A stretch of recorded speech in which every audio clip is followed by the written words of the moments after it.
Yes, we'll be back from the break. You're still watching Smart Men's Business, your daily kickstarter. I'm Andrew Barija with Masi Katsime, and definitely we're here to drive your business all the way. But of course, before we proceed into any coming discussions, I would still love to remind you just 10 minutes that are left for the Back to the Zabo platform to actually start operating. And now for you to be a part of this, it's quite simple. Star 292 hash should simply be the USSD code, which will avail you with options where you will be in position to buy government bonds and securities for a fee of just 15,000 you get on shillings. Now, the markets are going to be opening at exactly 8:15 a.m. running up to 3:15 p.m. East African time, and this is going to be effective Monday up to Friday, apart from the weekends, so the public holidays when those markets cannot be accessed. But well, despite that, you have the rest of the days to capitalize and make profits for yourself, something which I believe is very key and instrumental when it comes to your personal growth and development in terms of finances. And remember, on top of Star 292 hash, you have to register with your national identification number for that to be efficient. Now, Zabo says, my money, my future, and Doltex East Africa tells you, do something new for yourself. Remember, it is 2023. Well, now, of course, as you know, on Smart Men's Business, we believe in inspiration and, of course, looking up to something. What is that drive? The drive that you starting on to make sure that you can actually run your business quite very efficient. And now that's why we're heading into our business tips and quotes.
Well, the quote was quite very amazing. The character is not built by ease and quiet.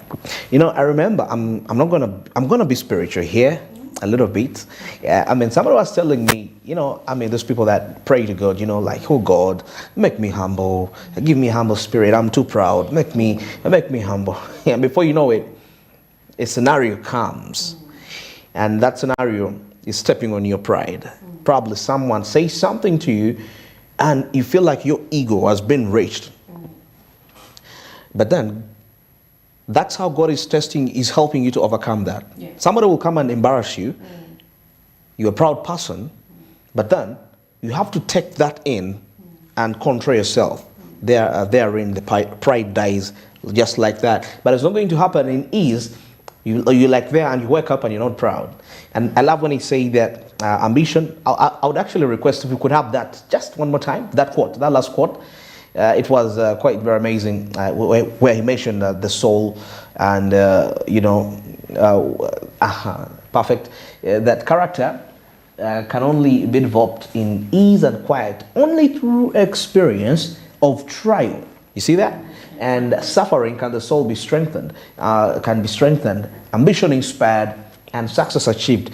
This sounds like a holy book. Sounds like the Bible. I mean, quoting this, it's very interesting, but it is the reality. It's the reality. Yeah. Because I do remember I saw a reel on Instagram, and it was in this movie of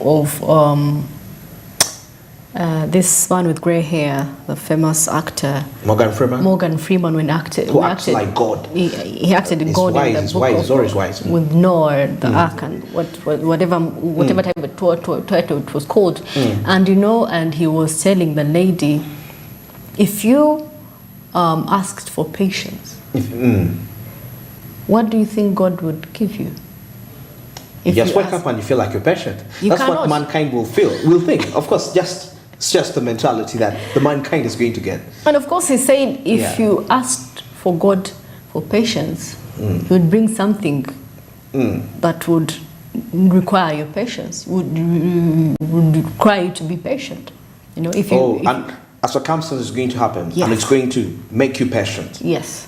So that is how you're going to know he has worked. Have you ever been in a situation, for those that have anger issues, and maybe you've been praying about it and you're like, oh, I think I need to really find ways of calming myself down, and someone snaps at you and you really contain yourself.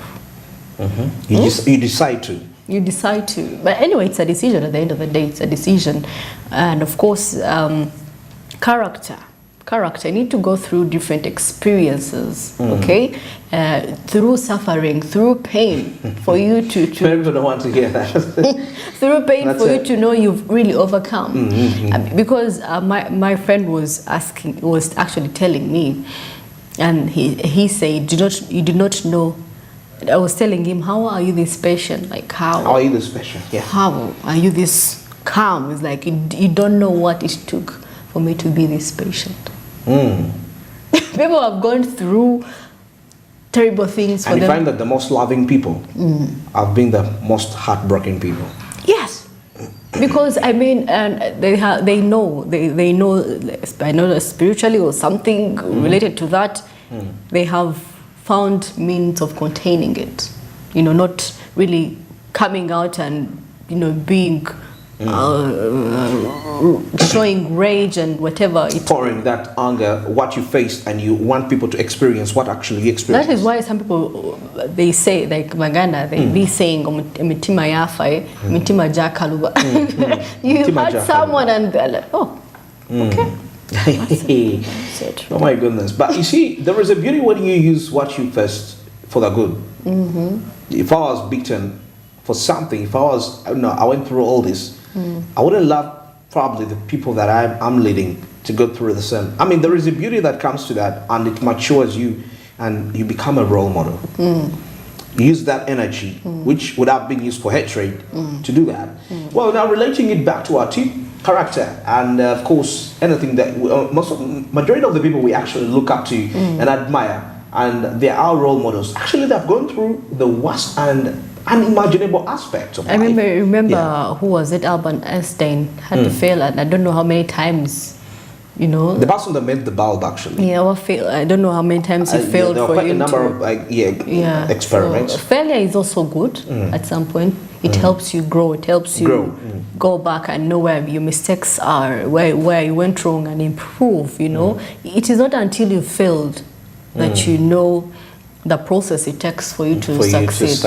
Yes.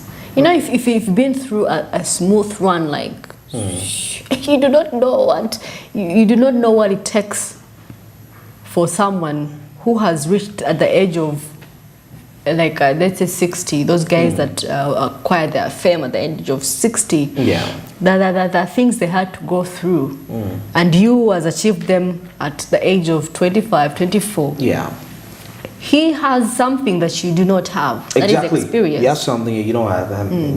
He has the patience. He has the patience. He has the resilience. He has the persistence. I mean, he has it all, really. And if it hit again, he would actually come out stronger compared to you, because it's your first time going through these. And having that thing at a very later age, that's why actually something I think. That's why we see people committing suicide, as a result of, because you experience something that you don't even think or feel should happen to you. But because it's the first time, so there was nothing that you were, like the foundation of your character. Where would we place these people that commit suicide over love? It's a deep thing. I don't know. Oh, that's madness. No, I'm not going to say madness. Anyway. Probably it's their first heartbreak. Oh, yeah. All right. That is it for our inspiration quotes, the business tips and quotes. And now, this very point in time, like I told you, our social media trends. Let's take in there and take a look at what's really transpiring in there. Corruption.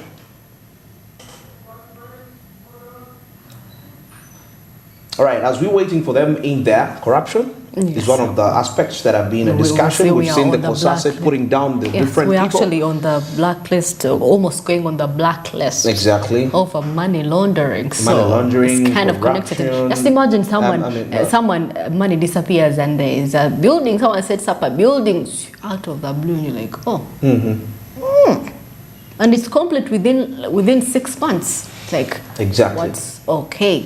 Very beautiful. Of course, here we see this is Kidega Hussein. He says we want good roads, clean cities and towns, good schools, good health, care, standard goods, etc. But we don't want to expose the corrupt that are hindering the achievement of all this. And that is, of course, saying see something. It could be see something, say something. Yeah. Say something, say it. See something, say something. Yeah. People are afraid, man. It could be your father, it could be your mother. Probably there are some people that have survived of corruption for quite a while. You can actually be in school and surprisingly your colleagues are studying on corruption Yes. to pay the tuition. So, yes. that is what we are seeing here. This is that's at Hussein Kidega. We require that all levels. Okay, and that is Rose Nachiganda, and says to fight corruption in government is the greatest obligation. Strong evidence of patriotism. Hashtag expose the corrupt. Say no to corruption. You're still fighting this. But is it the first time we're having such campaigns against corruption? We haven't. This is at PAN, at African. It says corruption is a complex problem, but it is one that can be tackled. Let us expose them, say no to corruption, expose the corrupt. Now, of course, we see 3 ministry trade officials arrested over 357 fuel card forgery. You know? Wow. Somebody actually who had that they spent fuel for 1 million in 1 hour in that very area they were in. You try to understand how this is really working out. And of course, this is Musinguzi Robes, and he says some of the factors that promote corruption include public resource transfers into private entities, allocation of public resources to political allies, and of course, misuse of public funds. And he says he also puts hashtag expose the corrupt. Expose the corrupt. It's very funny how we shall campaign for this and nothing is going to be done. Let's wait and see. I mean, we did it for the maybe roads. we can give a chance to the anti-corruption unit or IGG to probe into these guys and see. And of course, this is Sentongo Wilson at, and he says His Excellency Yoweri Museveni okayed software to fight corruption. Hashtag expose the corrupt. Say something to say. See something, say something. See something, say something. You know, we have fear in Uganda. Who would want to risk? Who would want to risk? Unless I'm going to be protected, I'm assured of protection. Somebody says don't trade your faith for fear. And of course, something Majezi issues instrument to extend LC's term. And of course, the fact that there was no money there. Why more Ugandans opt for civil? Okay. Now this is a Trill UG. To fight corruption, we must understand it. Of course, underlying the various forms of corruption, ground political and administrative, which include public resource transfers, that is to private entities, allocation of public resources, now to political allies, and the misuse of the public funds. Putting an end to corruption, you can see on the sides in there, Trill UG. Corruption. You know, somebody else having a discussion here. You know, I was expecting someone to say something when they to come up and say, "Oh, no one can risk. No one can really risk their life. By saying something. Now, this is Melinda Rand, 27, says corruption in education contributes to poor outcomes. Embezzlement or diversion of school funds deprives already underfunded schools of resources. Now, nepotism and favoritism can lead to hiring of poorly qualified teachers. Let's just join hands to fight corruption. Expose the corrupt. Yes. Nepotism, favoritism, tribalism, name it, all the isms are right there. Leading to poor performing of industries and companies. And of course, this is Shadrach TMMK, and he says it has been revealed that 357 Ugandan million shillings was used for fuel by 3 officers at the Ministry of Trade in the financial year 2021-2022. And this is far higher than 6 million each of them is entitled to annually. Of course, hashtag expose the corrupt to anti-graft graft SH on the toll-free number right there. We want you to come up and tell us the names, expose them, say the name, say the name. Of course, people would go anonymous when it comes to that, really. Yeah. You know, it's very funny. You say the name, the next minute, in the next hour, you disappear. That's how it happens in this country. Well, say something, see something. Of course, in bath. Among the majority of the Ugandans, but anyway, that is it regarding our social media trends. But today, the discussion point in our insight is going to be on information. Information is very key for business, and a lack of information, we know that kind of contributes to when you miss out on what you need to know, that means you're not going to deliver up to the expected demands. So we have an information gap, and we get to realize that we have the internet, which is already in there, but thank God that we are experiencing some sorts of favoritism. I mean, internet cuts in terms of that, so it's going to be favoring the people, and this is going to bridge the information gaps. Now, today we shall be taking a look at bridging the information gaps to enhance business productivity in Uganda. And now in our next update, we take a look at impact of collecting data to the country. As of course, we have Honorable Barnabas Tinkasimire, Buyaga, Member of Parliament, Buyaga West Constituency, Honorable Silas Algon, that is Member of Parliament, Kumi Municipality. Then we have Kaziwe Bashir, this is Kawempe North Member of Parliament. And of course, what do they have to say about information? How best can we do this efficiently? Let's get into this discussion, and definitely we shall be returning to wrap this up. Data is something very important. That's why, whether in economics, whether in statistics, whether in accounting, it's important for you to have the primary record, because data is really the primary record. That informs you. Data is used for a number of issues. One is to enable you to plan. Because without data, if you don't know the population of your country, you don't know the population of cows, you don't know the population of goats, you don't know the numbers of some items, then you cannot be able to plan. So for purposes of population, it's very important because it enables the government to plan properly based on the numbers, based on the data they have collected from them. Because data alone is not about the population. Data can also mean about the household income. So such that when you are planning, you know how many people are of this age, how many people above elderly, how many are middle income. When they come to come, how rich are these people? How much income do these people? In terms of animals, how many animals are here? Such that when you are planning to get doctors, to treat the veterinary doctors, if you are planning to buy the drugs, the acaricides, you know the numbers. Even in terms of people who are businessing, if you know the number of population, then you must know there's a market here. So if you're a businessman and you are selling something, like the people who are doing mobile telecom industries, can be able to plan that how many people are there. So how many lines do you think average these people? Of what age are these people? So it becomes very important to the business person in terms of market share, market contribution to what you are selling. Somebody who has data is one of the richest persons in the world.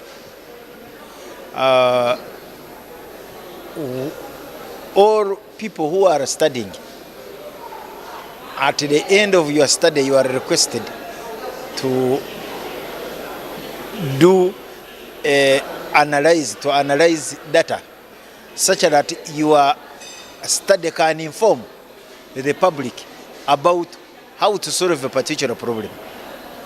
A country needs data such that it can know what to do with the problems they are facing, the direction of their planning for development.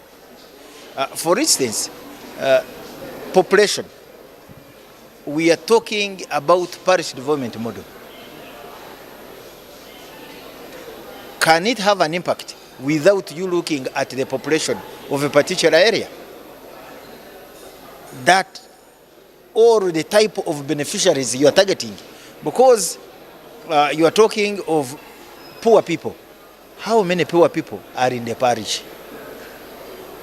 You need that particular data, and if you don't have it, then you can't do much. That's why it is very, very important to have data.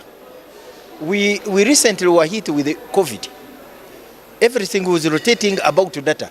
How many people have contracted the virus? How many people are still free? How many? What are we using to prevent COVID?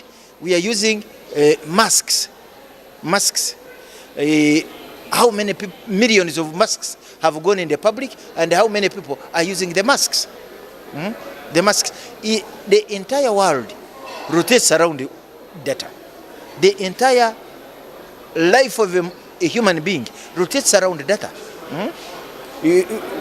We were talking about relief items for people affected by COVID.